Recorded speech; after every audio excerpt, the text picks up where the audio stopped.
Hey guys, welcome back to our YouTube channel. Let's do it with me में आपका बहुत बहुत स्वागत है। सभी को मेरी ओर से राधे राधे। बहुत समय बाद एक वीडियो आ रही है, तो इस वीडियो को अपना प्यार देना। आइए अपनी वीडियो को स्टार्ट करते हैं, जिसका टॉपिक है 1975 में आपातकाल की कहानी।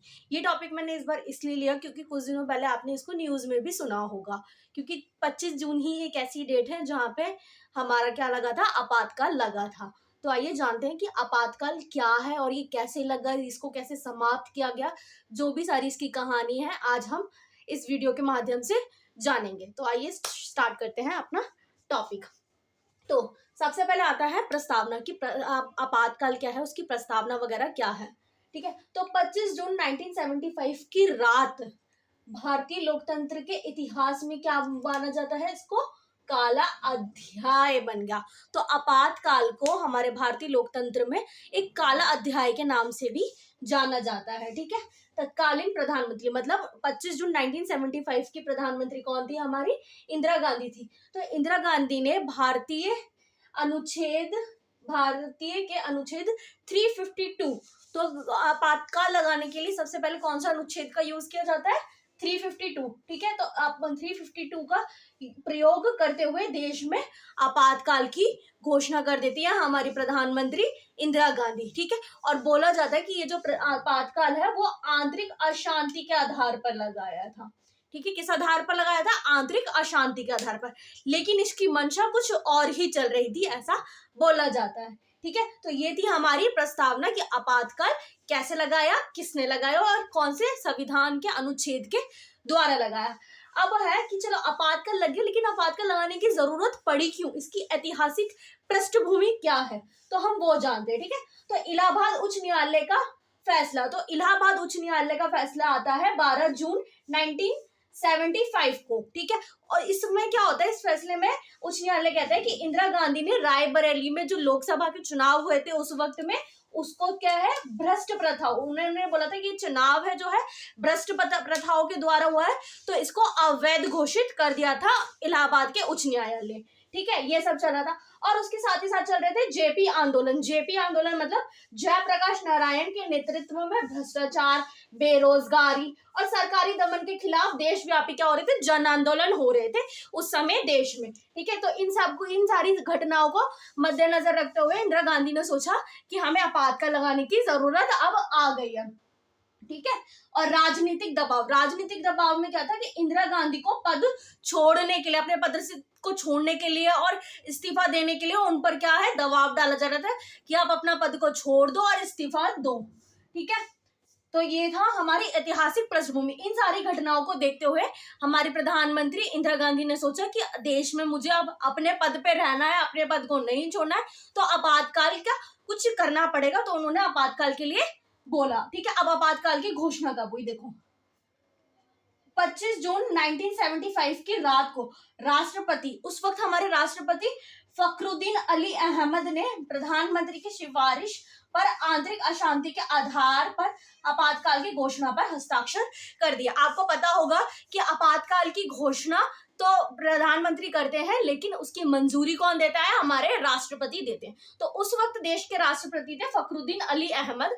उन्होंने प्रधानमंत्री इंदिरा गांधी की सिफारिश पर देश में आपातकाल के लिए हस्ताक्षर कर दिए थे। ठीक है, उसके बाद क्या आ गया था, देश में आपातकाल आ गया था, जिसको आंतरिक आपातकाल उस वक्त कहा जा रहा था। ठीक है, संविधान के अनुच्छेद 352 के तहत मौलिक अधिकार निलंबित हो गए और प्रेस की स्वतंत्रता पर नियंत्रण लगाया गया। और अब यह है कि जब भी आपातकाल लगाया जाता है ना, तो मौलिक अधिकार आपको पता है निलंबित हो जाते हैं। उसके बाद कोई नागरिक अपने मौलिक अधिकार के लिए न्यायालय में अपील नहीं कर सकता। उसके मौलिक अधिकार कुछ समय के लिए निलंबित हो जाते हैं, और जब आपातकाल हट जाता है तो उसको उसके वापस मौलिक अधिकार मिल जाते हैं और प्रेस की स्वतंत्रता भी संक्षिप्त लग जाती है। इसका मतलब हम आगे पढ़ेंगे कि क्या है, आप बस अभी देखो।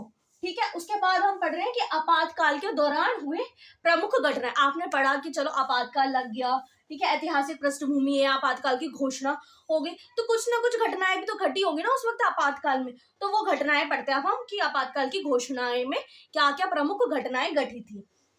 ठीक है, तो देखो सबसे पहली घटना घट रही है कि आपातकाल के राजनीतिक गिरफ्तारियां। राजनीतिक गिरफ्तारी में क्या होता है कि जो इंदिरा गांधी के जो विपक्षी नेता आए थे ना, जो उनको पद छोड़ने के लिए बोल रहे थे, राजनीतिक दबाव डाल रहे थे, उनकी क्या करती है इंदिरा गांधी जी, गिरफ्तारियां करवा देती है एक साथ। ठीक है, तो विपक्षी नेता जैसे जयप्रकाश नारायण, अटल बिहारी वाजपेयी, लाल कृष्ण आडवाणी, मोरारजी देसाई आदि दिग्गज नेताओं को क्या है जेल में बंद करवा देती हैं रात ही रात में। ठीक है, और प्रेस और मीडिया पर नियंत्रण, प्रेस और सेंसरशिप, प्रेस और मीडिया पर नियंत्रण।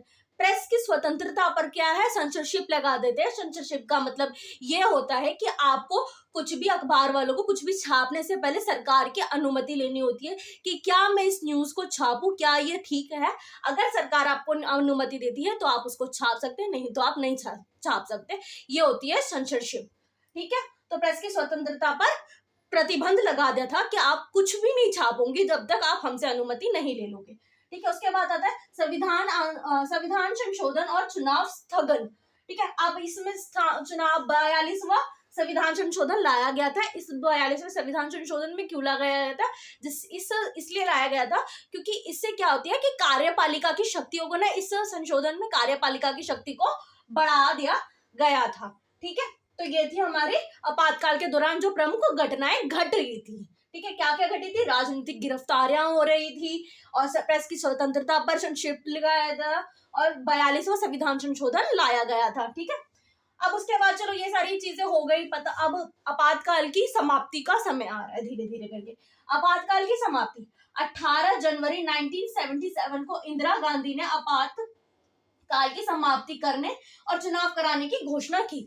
तो 18 जनवरी को क्या होता है, सारे लोग जो है इंदिरा गांधी पे दबाव डालते हैं कि आप लोग क्या करो, तो आपातकाल को समाप्त करो और दोबारा चुनाव करवाओ। तो इंदिरा गांधी 18 जनवरी 1977 को आपातकाल को क्या कर देती है, समाप्त करने की घोषणा कर देती है और दोबारा चुनाव करने के लिए बोलती है। और जब दोबारा चुनाव होते हैं तो मार्च 1977 के चुनाव हुए मार्च 1977 में एक बार क्या होते हैं, दोबारा लोकसभा के चुनाव होते हैं और उस लोकसभा में पहली बार ऐतिहासिक जीत होती है जनता पार्टी की।